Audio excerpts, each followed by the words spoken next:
It's time. The time has come. We have to talk about Tuck. Now, how many of you guys have seen the new US Census? All right. How many of you guys have seen the census? I have me. You haven't? A bit. I have to do the census. You forgot the census. I heard about it, but I've not seen it. Okay. Well, on the census, the 2020 census came out. There was a big kerfuffle about it back when Donald Trump was in office, how the way that he was going to go about the census would leave a lot of people out to dry, especially non-native citizens, Hispanic citizens, and Hispanic non-citizens. They were fearing that they wouldn't accurately be counted in the census because of the way that Trump was going to go about it. Anyways, the census went through anyways, and the results came back, and the results were interesting. Now, the results showed that the white population in the country is indeed declining. It's declining, and it's declining faster than people originally thought. And a lot of that movement has been driven by Hispanic people. Now, obviously, that leads us into the topic of today, which would be Tucker Carlson, who has some very interesting things to say about that. But first, let's talk about and listen to NBC. Go have a couple of memes. New tonight, for the first time on record, the white population in the United States has declined. Just released data from the 2020 census shows the white population in America is down 8.6% from 2010. So just think about this context, okay? It's the first time it declines, and it declines by 8.6%. I mean, that's stunning. It's huge. So now the white population is 57.8% of the population. The Hispanic population grew by 23%, responsible for more than half of the entire country's population growth.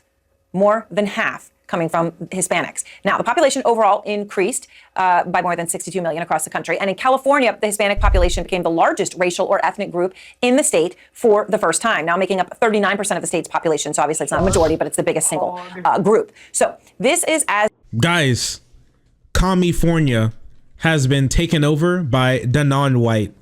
It's over. It's over, boys. Can you imagine? I wanna see some Nazis be like, Reagan!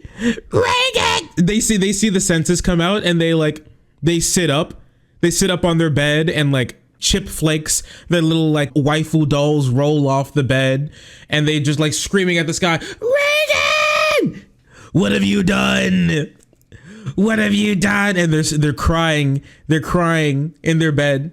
Oh my gosh. And they pissed their bed too because they were just crying and they're like smashing their sheets, but their sheets are covered in piss. And every time they smash it, it's like a fucking Blue Man Group performance. It just starts splashing. It's really bad. It's just like, they're really bad. They're really sad. And then they roll over and they waddle over to their computer desk. They open up poll, you know?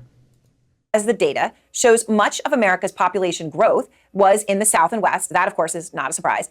And this data is crucial because it's going to be used to redraw the district lines for congressional districts before next year's midterm election, right? And it determines, right, the political future of the country. Out front now, elections guru Dave Wasserman, who is the U.S. House editor of the nonpartisan Cook Political Report, Maria Cardona, former DNC communications director, and, of course, our own Van Jones, former special advisor to President Obama. Yeah, honestly. Yeah, some white boy summer, huh? Some white boy summer, right, guys? Got him. Man, white boy summer really didn't turn out the way that they were expecting, huh? R.I.P. Among many other things. So, Dave, let me start with you. You've gone through the data and the numbers that just came out. What was a big takeaway for you? Aaron, this is a country that continues to get more urban and more diverse.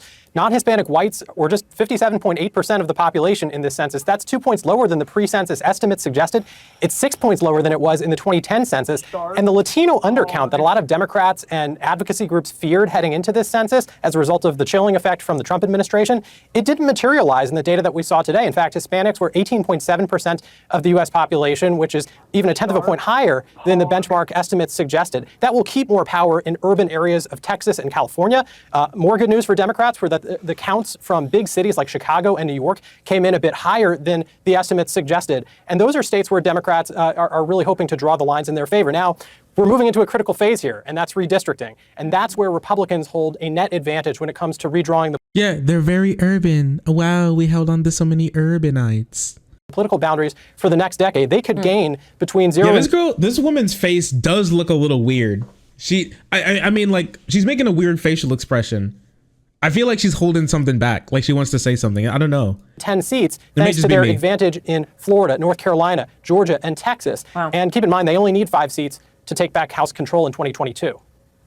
All right. So Maria, when we talk about things that stand out here, of course, obviously the drop in the white population, it stands out hugely, but so does the growth in the Hispanic population and where the growth happened, right? A lot of the South. She looks like she's holding in a slur. I don't know. She may be a nice lady. Some people just have a, interesting resting face. Texas gaining 4 million residents in the last decade. Nearly half of those residents were Hispanic. I just want to challenge the assumption here that this is just all going to be good for Democrats, who, by the way, have failed to turn Texas blue. And, we've heard about that campaign. It's going to happen. It's going to happen. It has not happened. So all this Hispanic growth that we are seeing, is it really just good for Democrats, or could it actually be a gift for the GOP? I actually think, Aaron, it's good for the country, because I think diversity is good for the country. The more diverse this country is, the better it is for our economy, the better it is for our policies. Yep. Frankly, the better it is for our politics. That doesn't mean that there's going to be a fight, because there will be a fight. To your question as to which party this is going to be better for, that depends on the parties. I agree with you. It should not be an assumption that this is going to be good for Democrats. Demographics is not destiny. But I do think what it does is that it will embolden Democrats to fight very hard, especially, like you said, in Texas. Even though we have not been able to turn Texas blue, we have been able to come very close. And these new numbers, these growth numbers, will really give us a chance to continue to fight. But we have to have a message that attracts the Latino population, the multiracial population. Aaron, this country now, the under 18 population is majority non-white. That is jaw-dropping numbers to add to the ones that you focused on at the very beginning. Right. So Van, the broader context here, of course, is that there are some who are deeply concerned and upset about this. So let me just give an example here of Tucker Carlson, who has repeatedly used rhetoric like this on Fox News. We'll watch that ourselves. Demographics, Destiny. Destiny is Latinx. So this does say a lot. We'll get to that ourselves. All right. Let's actually, you know what? Let's hear from Tucker ourselves, because Tucker actually commented on this today. Wouldn't that be nice? He is at night. All right. So he has all the time to comment on these things during the daytime. Let's see what Tucker has to say about this little kerfuffle, right? He's always been an ardent defender of diversity. Let's go, boys. Democrats are intentionally accelerating demographic change in this country for political advantage. So starting off hot, okay? Starting off really hot. Nobody has said that. I'm sorry that just letting more brown people into the country, it worries you so much. Even if they were doing that, who cares? The brown people aren't hardwired to be Democratic voters. If your politics are good, unless you think that Hispanic people are not human beings, you should be able to win them over with good politics, right? But apparently you can't do that. So rather than convince people to vote for them, that's called democracy, they're counting on brand new voters. That's what we said on the show. You know, Hispanics can count as white, right? Yes. That's why we're talking about the non-Hispanic white population and not the white population, which contains Hispanics. Immediately after we said that, they became completely hysterical. They tried to pull us off the air. They said we were espousing something called the Great Replacement Theory, a well-known racist fantasy. It is a well-known racist fantasy about like brown people replacing the white people in the country that you push on your show. Yeah, they do that. We can talk about that. Right. In other words, shut up. And then this week, the new what a freaking epic argument, man. Oh my God, man, I need to start using this in debates. You disagree with me and say that my perception of reality is wrong? In other words, shut up. Bodied. Census numbers came out. Here's what those numbers show. The number, not the proportion, but the absolute number of Americans who describe themselves as white has dropped for the first time in our history since the census began back in 1890. The total decline is around 5 million people. Now that is huge. Experts who study demographics for a living were shocked by it. They'd never seen anything like this. Why did this happen? Where did all these people go and why? They're Americans, remember. Where did they go? Where did they go? Oh, where did they go? Wait. Oh, what happened? Oh no. You know what probably happened? Well, for one, COVID. And two, they probably just got old and died. It's been 10 years. They probably just got old and died. Like, white people aren't having as many kids as like other groups of people. So they just died. They like the people, they lived their life and then they died. I don't know what more you want, you know? I don't know what more you want. or a lot of those people had more kids with people of different races. So if they did have kids and they like went into the world, those kids weren't going to be counted as white. Biracial kids identify as other races instead of white. Yeah, a lot of biracial kids don't identify as white, so they wouldn't be in the white category. So yeah, there would be less white people, I guess, even though a lot of those mixed people may be like white passing. So sure, I guess. It's not like, unless this guy's going to say like Antifa killed them or something, that's what the Antifa riots were for. The Antifa and BLM killed off 5 million white people and the rest got zapped up into woke heaven. And it's really unfortunate. As leading Democrats put it again and again, who cares? Fewer white people in America is a great thing and we should celebrate. Well, for one, wait, what is he trying to say? Like, what do you mean? Where do you think that they went? You have to tell me where you think they went. Or else I don't care. What do you mean? Do you think that they were murdered? Do you think they were all drowned? Nancy Pelosi killed them and turned them into ice cream to keep in her massive $10 trillion ice cream fridge? What do you mean? What do you want? They just died. People get old. White people aren't having as many kids. They probably just died. It's been 10 years. Right now, Stephen Miller and Donald Trump are at Mar-a-Lago and they're throwing up because this is not the America they want to see. I was at the White House. I mean, kind of true, kind of pog. The other day, and guess who's got Stephen Miller's old office? Her name is Susan Rice, and she's one of us. And guess who is in Ivanka Trump's old office? Julie Rodriguez. Who? She is Cesar Chavez's I love Julie. Granddaughter. Did you hear that? Her name is Susan Rice. She's one of us. She's one of us. One of us. One of us. Go on, Tucker. Go on, Tuck. Take the melanin pill. But take the melanin pill. Get brown pilled. One of us. One of us. One of us. The Browns. The Browns. They're here. Did you hear that? One of us. She just means non-white. She literally just means non-white, unless that's like a massive problem for you, I guess. Okay, because I don't know, like the thing is with this type of person, what they do is they pretend like racism never existed, like racism against brown people, or like the history of brown people being otherized in this country has never been like a big thing. And once they pretend like that never happened, or it happened so long ago, it's not relevant to today, even though there are people still living today who couldn't vote in some parts of this country because of the color that of their skin. That's not impossible. It's only like 56 years old. Because of that, they see these brown people gathering together in groups and being like, yeah, we, us. They use words like we and us after they get othered as you and them. And so they start using we and us. And so they go on and they say we and us when it comes to like other people of their same skin tone that they're more likely to have gone through similar experiences. And then all of a sudden they go, I can't believe they said we and us, but I'm not one of you. Well, we're all Americans, Tuck. But sometimes some Americans get treated a little worse than others. Meaning she's a Democrat? No. It means she's not white. Us is the non-white people cheering the extinction of white people. That was on television. Think about that for a minute. Wait a second. Cheering the extinction. Wait a second. Nobody's talking about the extinction of white people. Everyone's just talking about the percentage of white people. No one's talking about what the fucking extinction. What a little crybaby. What a little crying bitch baby, bro. The extinction of white people. No, you aren't going extinct. Oh my gosh, what a baby. Like a couple white people decide not to have white babies, and all of a sudden white people are going extinct like the mammoths. Oh my geez. The only thing I want to go extinct is this damn political ideology, man. It's so garbage. About it actually, because it's that evil. And if you wanted to encourage permanent racial division, maybe even violence in America, that is exactly how you would talk on television. These people are completely out of control.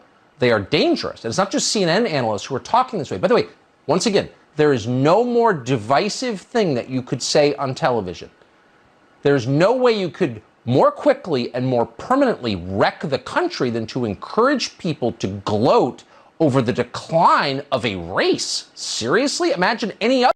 That's not even what they said. They weren't even talking about the decline of the race. They were just talking about how more non-white people are in office now. That's it. She wasn't even going, woo, less white people, woo. She was just like, oh, there are more non-white people in positions of power. That's great. That's it. There don't have to be less white people for that to happen. Here's the thing. Woo! Yeah. Here's the thing.